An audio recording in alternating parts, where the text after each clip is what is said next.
Assalamu alaikum wa rahmatullahi wa barakatuh. Welcome back to my channel, Trade Bangladesh Analysis, and Facebook page, Trade Bangladesh Analysis.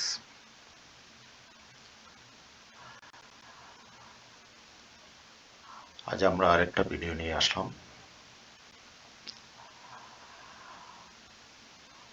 অন্য আরেকটি শেয়ারের entry exit নিয়ে আলোচনা করব। আপনার স্ক্রিনে দেখতে পাচ্ছেন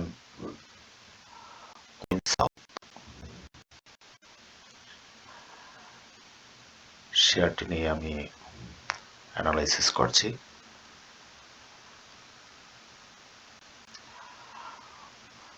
প্রথমে দেখেন, আমি একটি ব্লক করেছি। সেই ব্লকটি 17 জুন 2021 সালে যে পজিশন থেকে শেয়ারটির প্রাইস আপ হয়েছিল, ঠিক আজকের মার্কেট প্রাইস সেই পজিশনে আছে। তবে 17 জুনে যে পরিমাণ ভলিউম ছিল, আজকে সেই পরিমাণ ভলিউম নেই। ভলিউমটা সেই তারিখের চেয়ে অনেকটা কম। সবচেয়ে গুরুত্বপূর্ণ বিষয় হলো যে ব্লক থেকে প্রাইস আপ ট্রেন্ডে যায় সেই ব্লকটা খুঁজে বের করা। তো 17 জুনে এই ব্লক থেকে প্রাইস আপ ট্রেন্ডে গিয়েছিল, আর সে সময় প্রাইস আপ হয়েছিল 35%। পরবর্তী সময়ে 26 অক্টোবর একই ব্লক থেকে প্রাইস আপ হয়েছিল, সেটি ছিল 34%।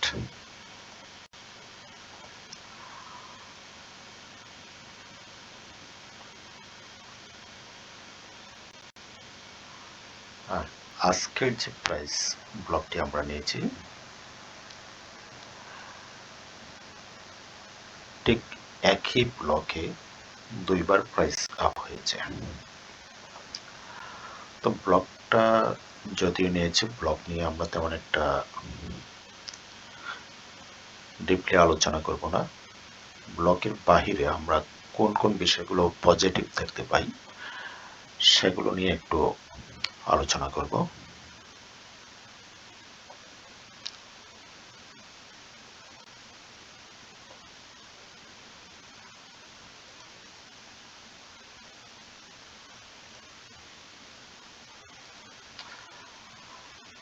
আজকে চেষ্টা করব ভিডিওটা যত ছোট সম্ভব করার জন্য।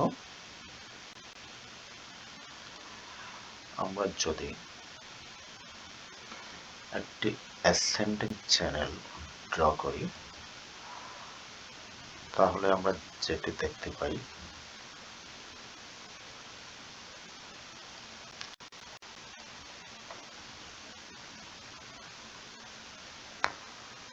সেটি প্রাইস কারেকশন হয়ে 29.80 থেকে কারেকশন হয়ে বর্তমানে 26.70-এ আছে। 26.70 থেকে যদি লোয়ার চ্যানেলে টাচ করে, সেক্ষেত্রে 26.30-এ আসতে পারে। 26.30-এ আসার পর হয়তো আর একটু ডাউন হতে পারে, সেটি 25.50 পর্যন্ত আসতে পারে। 25.50 পর্যন্ত যদি আসে এবং সেটি প্রাইস আপ হয়ে 30 পর্যন্ত যাওয়ার সম্ভাবনা আছে। 25.50 থেকে 30 মানে ওখানে প্রায় 18 থেকে 20% মতো একটি গ্যাপ থাকে।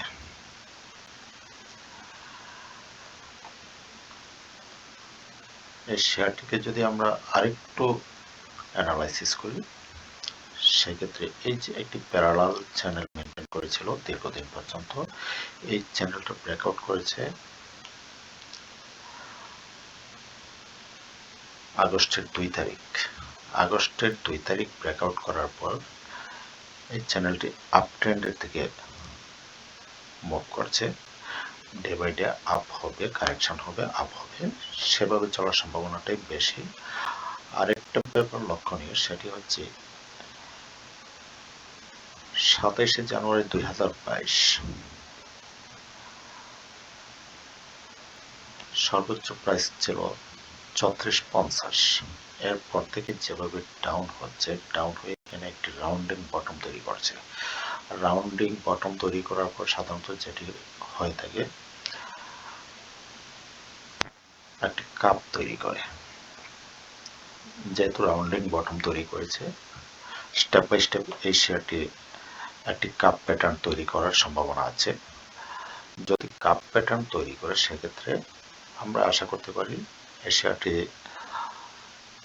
36.6 বা তার উপরে যাইতে পারে।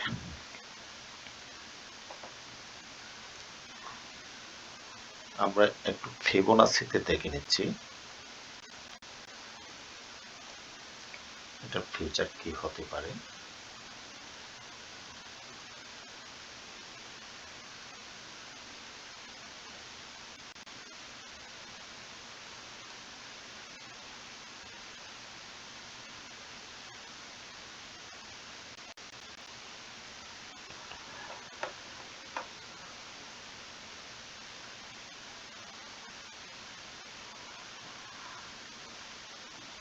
বর্তমান আমরা টার্গেট প্রাইসটি ধরে নিতে পারি 30-40।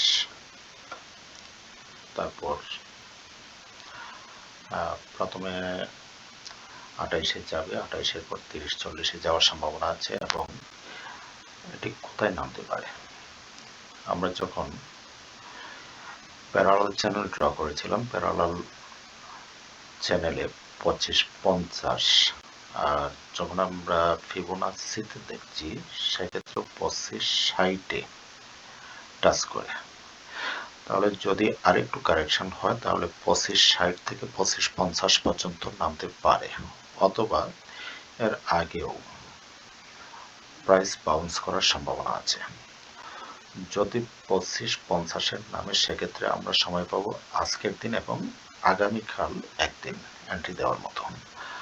আর যদি 25-50-এর না নামে, সেক্ষেত্রে আমরা 26 পর্যন্ত ধরে নিতে পারি। 26-এর মধ্যে এন্ট্রি দিতে হলে আজকের দিনেই দিতে হবে।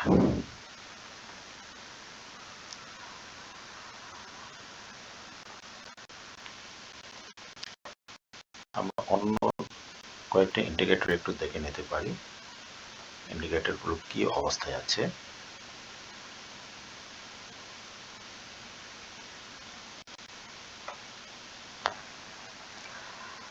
RSI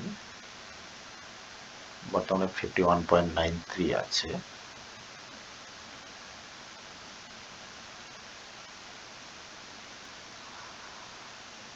RSIটা সম্ভবত আরেকটু নামতে পারে।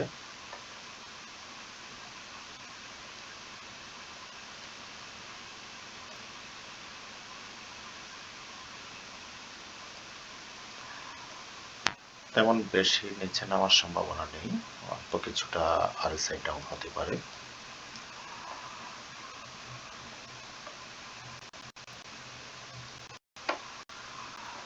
মানি ফ্লো, আমাদের টার্গেট মানি ফ্লো 55, বর্তমানে আছে 65 থেকে আরো কিছুটা নামার সম্ভাবনা আছে। তবে এর আগে যেসব পয়েন্ট থেকে ভালো মুভমেন্ট করেছিল, সেটি হচ্ছে 50। তো সেক্ষেত্রে ধরা যায় যে মানি ফ্লোটা আরো কমতে পারে। মানি ফ্লোটা যদি 50 লেভেলে আসে অথবা 55-এর নিচে আসে, সেক্ষেত্রে আরো 2 দিন বা 3 দিন সময় আমরা পেতে পারি। আর যদি বর্তমান পজিশন থেকে ব্যাক করে, তাহলে শুধু আজকের দিনটাই আমাদের জন্য পারফেক্ট।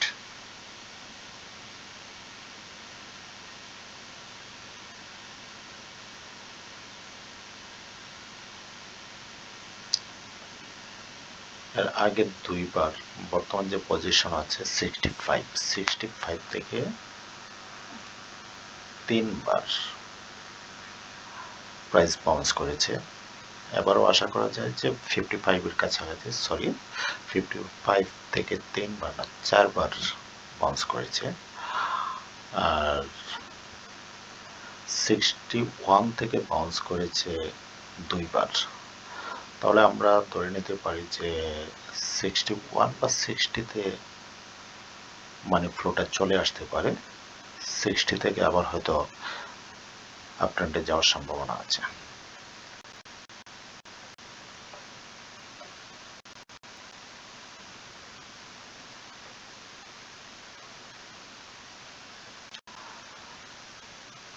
এই শেয়ারটির জন্য আরো একটি গুরুত্বপূর্ণ ইনফরমেশন আছে। সেই ইনফরমেশনটি হলো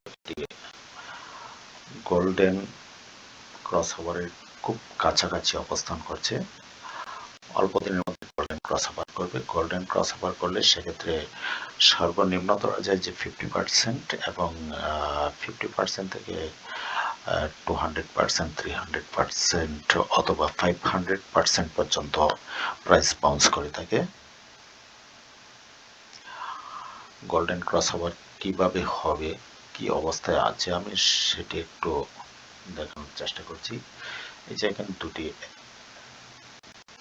লাইন দেখতে পাচ্ছেন, একটি SMA 50 আরেকটি SMA 200। SMA 50 কে SMA 200 কে যখন নিচ থেকে উপরের দিকে ক্রসওভার করবে SMA 50, তখন গোল্ডেন ক্রসওভার হয়ে থাকে। ঠিক এই পজিশনে গোল্ডেন ক্রসওভার হয়েছিল। এই গোল্ডেন ক্রসওভার হওয়ার আগে যখন টার্ন করেছিল, টার্নিং পয়েন্ট থেকে যখন শেয়ারটি গোল্ডেন ক্রসওভার করে তখন সেটির প্রাইস বাউন্স করেছিল 74.96 অর্থাৎ 75%। তারপর আরেকটি গোল্ডেন ক্রসওভার হয়েছিল, সেই গোল্ডেন ক্রসওভারের প্রাইস বাউন্স করেছিল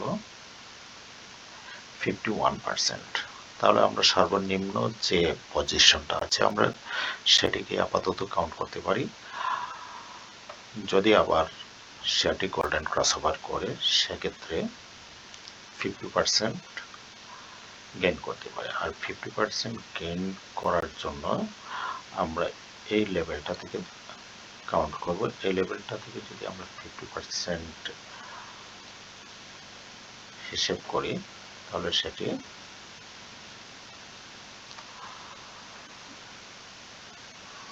35.6 অর্থাৎ 35 টাকা পর্যন্ত যেতে পারে। সেজন্য আরো সময় লাগবে, কারেকশন হবে, বাউন্স করবে, একসাথে উঠবে না, একটু সময় নিয়ে উঠবে। আমরা আরেকটা বিষয় একটু দেখে নেব,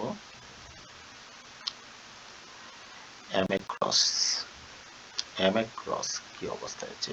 MA ক্রসের সেটিও এখানে ক্রস ওভার করেছিল, এখানে ক্রস ওভার করার পর এখানে এসে কারেকশন হয়েছে, এখান থেকে আবার উপরে উঠেছে।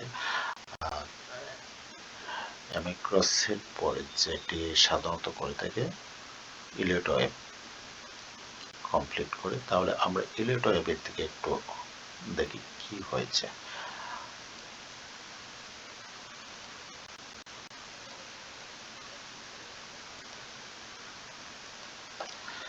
এখানে অলরেডি 5টি ওয়েভ কমপ্লিট করেছে। 5টি ওয়েভ কমপ্লিট করার পর যেটি হবে সেটি হলো ABCD কমপ্লিট করবে। ABCD যদি আপে থাকে তাহলে কন্টিনিউ আপ ট্রেন্ড করবে। 5টি ওয়েভ যেহেতু কমপ্লিট করেছে তাহলে আমরা ABCD প্যাটার্ন নেক্সট টাইম দেখতে পাবো। ABCD থেকে আমরা দেখে নিচ্ছি কতটুকু করতে পারি।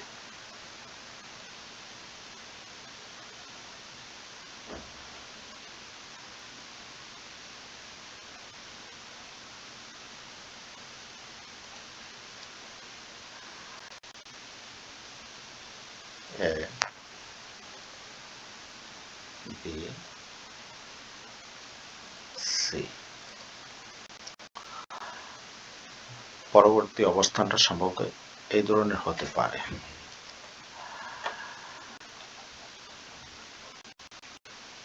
সি কমপ্লিট করার পর আবার আপট্রেন্ডে যাবে। তবে এম এ ক্রসটাকে আমি ক্লোজ করে দিচ্ছি।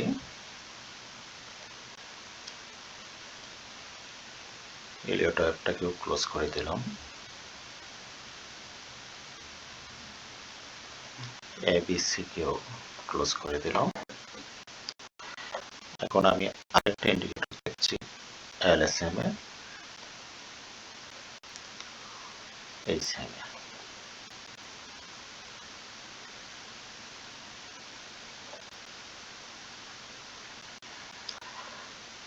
এলএসএম এ এবং এইচএম এ এই দুইটি ইন্ডিকেটর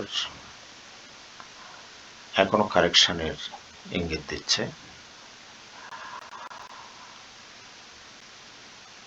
এইচএম এ উপরে আছে, এলএসএম এর নিচে আছে। এইচএম এ সাধারণত যদি উপরে থাকে তাহলে আপ ট্রেন্ড কন্টিনিউ করে। যেহেতু এখানে একটু টার্ন করেছে তাহলে আমরা ধরে নিতে পারি যে আর একটু কারেকশন হতে পারে। আর কারেকশনে যদি এইচএম এ আরো নিচে চলে আসে তাহলে আমাদেরকে অবশ্যই সতর্ক থাকতে হবে, এই শেয়ারটিতে এন্ট্রি দেওয়া যাবে না।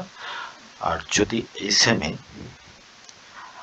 আগামীকাল অথবা এর পর দিন, সরি আজকে অথবা আগামীকাল উপরের দিকে টার্ন করে ঠিক এই পজিশনে যেটি করেছিল, হালকা একটু নিচে নেমে আবার উপরে উঠেছিল, এই ধরনের টার্ন করলে এন্ট্রি দেওয়া যাবে। এই ধরনের টার্ন করলে আবার হয়তো সেটি উপরের দিকে যেতে পারে। আর যদি সরাসরি নিচের দিকে মুভ করে তাহলে আমাদেরকে অবশ্যই শেয়ারটিকে অ্যাভয়েড করতে হবে, এন্ট্রি দেওয়ার থেকে বিরত থাকতে হবে, কারণ আরও অনেকটা নিচে নামার সম্ভাবনা থাকে। সেক্ষেত্রে ফ্লোর প্রাইসের কাছাকাছি অর্থাৎ সেটি 25 টাকায় চলে আসার সম্ভাবনা আছে। আর যদি 25 টাকায় চলে আসে তাহলে আমরা 25 টাকার নিঃসন্দেহে এন্ট্রি দিতে পারি, কারণ ফ্লোর প্রাইস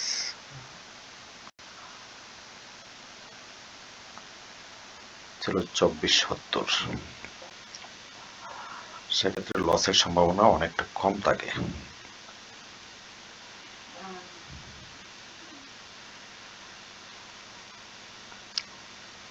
আমি আর একটা ইন্ডিকেটর দেখিয়ে শেষ করব, ডনচিয়ান চ্যানেল। ডনচিয়ান চ্যানেলের যে অবস্থা, সেটি ডনচিয়ান চ্যানেলের যখন আপট্রেন্ডে থাকে সেক্ষেত্রে কারেকশানে যা হয়, চ্যানেলের নিচে দুইটি অথবা তিনটি ক্যান্ডেল আসতে পারে। মিডল চ্যানেলের নিচে দুইটি অথবা তিনটি ক্যান্ডেল আসবে, তারপর আবার আপট্রেন্ড শুরু করবে। অলরেডি মিডল চ্যানেলের নিচে একটি ক্যান্ডেল চলে আসছে, আর যদি দুইটি ক্যান্ডেল চলে আসে, 3 নাম্বার যদি বড় ধরনের ফল করে তাহলে সেক্ষেত্রে 3টা ক্যান্ডেলে প্রাইস চলে যেতে পারে 2550-এ, এবং 2550টাকে আমরা সেফ রেট ধরে নিতে পারি এন্ট্রি দেওয়ার জন্য। আর যদি এর উপর থেকে বাউন্স করে তাহলে আমরা উপরের দিকে এন্ট্রি দিতে পারি। আর বিশেষ করে আমাদেরকে লক্ষ্য রাখতে হবে আমরা যাতে একটার পরে এন্ট্রি দিতে পারি। একটার পরে এন্ট্রি দিলে যে সুবিধাটা আমরা পাবো, প্রাইস কারেকশান হয়ে কতটুকু নামবে, ওইখান থেকে বাউন্স করবে কিনা আমরা সেটি দেখে এন্ট্রি দিতে পারবো। ধন্যবাদ সাথে থাকার জন্য। নেক্সট টাইম অন্য কোনো ভিডিও নিয়ে আবার দেখা হবে।